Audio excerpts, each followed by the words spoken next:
सुरू. काल्पनिक अनुमानावर आधारलेला धर्म हा अधर्म होय. जसं असे प्रश्न मनात निर्माण होणे स्वाभाविकच होते.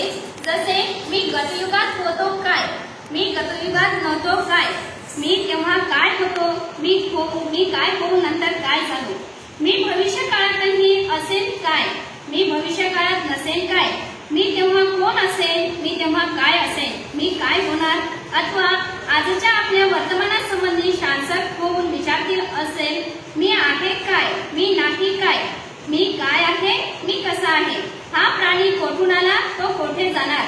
तर असं एखाद्या मनामध्ये नाही का असा प्रश्न विचारतात. प्रश्न विचारणं हे स्वाभाविकच आहे. जसं की मी गतयुगात, मी गेलेल्या काळात कसा होतो आणि कसा नव्हतो, असा होतो का किंवा असा होतो का, मी तेव्हा काय होतो आणि मी आता काय आहे, मी भविष्य काळात काय असेल आणि भविष्य काळामध्ये मी काय नसेल, मी तेव्हा कोण असेल आणि मी तेव्हा कसा असेल. म्हणून असं मी काय होणार अथवा तो आजच्या आपल्या वर्तमानासंबंधी शासक होऊन विचारतील असेल तर मी आहे काय, मी नाही काय. तर मी आहे काय आणि मी नाही काय. तर विश्वासंबंधी विविध प्रश्न विचारले जात. त्यापैकी काही असे होते, विश्व कसे निर्माण झाले, ते चिरंतर आहे काय.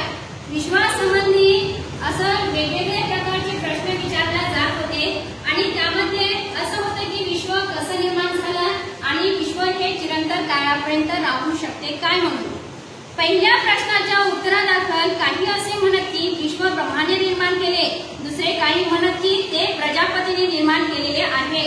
तर पहिल्या प्रश्नामध्ये असं उत्तरादाखल आहे की नाही का, हे जे विश्व आहे ते ब्रह्माने निर्माण केलेलं आहे आणि दुसरे काय म्हणत होते की नाही, ते प्रजापतीने निर्माण केलेले आहे. दुसऱ्या प्रश्नाचे उत्तर देताना काही म्हणत की विश्व चिरंतर आहे आणि काही म्हणत ते चिरंतर नाही. आणि दुसऱ्या प्रश्नाचं उत्तर सांगते वेळेस ते म्हणत होते की विश्व हे चिरंतर आहे, म्हणजे काळानुकाळ हे विश्व न संपणारा आहे. आणि काही असं म्हणत होतं की ते चिरंतर नाही, ते काही काळापर्यंत राहू शकणार नाही, काही काळाच्या नंतर तो विध्वस्त होऊ शकेल असं काही जण मानत होते. काही म्हणत ते शांत आहे तर काही म्हणत ते अनंत आहे, समीप आहे, काही म्हणत त्याला सीमा आहे, तर काही म्हणत ते आखूड आहे आणि काही म्हणत होते की नाही ते अनंत आहे, पुष्कळ त्याची अंती लांबी खोली आपण रुंदी त्याची मोजमाप करू शकणार नाही असं काही आहे. आणि काही म्हणत की त्याची असीम आहे किंवा काही म्हणत की त्याला सीमाच नाही. काही म्हणत होते की त्याची सीमा आहे, सीमाचं मोजमाप आपण करू शकतो आणि काही असं समजत होते की नाही, त्याचं सीमाचं मोजमाप आपण करू शकत नाही. असल्या प्रश्नांना भगवान बुद्धांनी अव्याकृत ठेवले, म्हणजे त्यांची उत्तरे देण्याचे टाळले, त्यांचे स्वागत केले नाही. त्यांच्यामध्ये असले प्रश्न विकृत बुद्धीचे श्लोक विचारू शकतात किंवा त्यांची उत्तरे देऊ शकतात. तर भगवान बुद्धांनी ह्या सर्व प्रश्नांना अमान्यता दिली, मान्य केले नाही. ते म्हणत होते की नाही, जे मंदबुद्धीचे लोक आहेत तेच असे प्रश्न विचारतात आणि तेच नाही का त्या प्रश्नाचं उत्तर देऊ शकते. कारण आपण त्या विश्वाची उंची, लांबी, रुंदी, खोली हे काही मोजमाप करू शकत नाही.